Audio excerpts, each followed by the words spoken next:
In today's video, I'm going to teach you how to create AI-generated presentations with Canva Magic Design.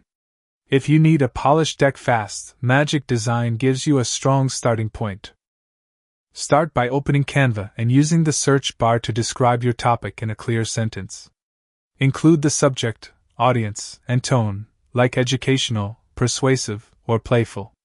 You can also mention a style, such as minimal, bold, or photo-heavy, to guide the look and feel. Canva instantly generates several presentation options with layouts, images, and starter text. Browse the choices, hover to preview slide flow, and notice color palettes, font pairs, and image treatment.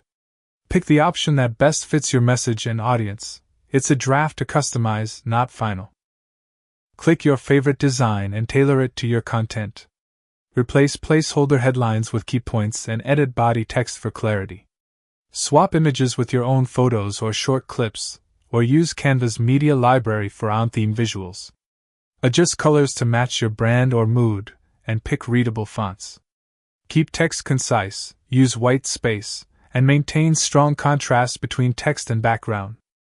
Refine slides to tell a coherent story. Rearrange sections, duplicate slides for consistency, or delete anything redundant. Align charts, icons, and photos, and make small spacing tweaks to improve polish. Add logos or other assets consistently to unify the deck. When satisfied, finalize for sharing or presenting. Do a quick run-through to check flow, spelling, and image quality. Then present directly from Canva, share a view-only link with collaborators, or download as PDF for handouts or PowerPoint for other platforms. With these steps, Canva Magic Design lets you go from idea to ready-to-share presentation in minutes, while keeping full control over the details that matter.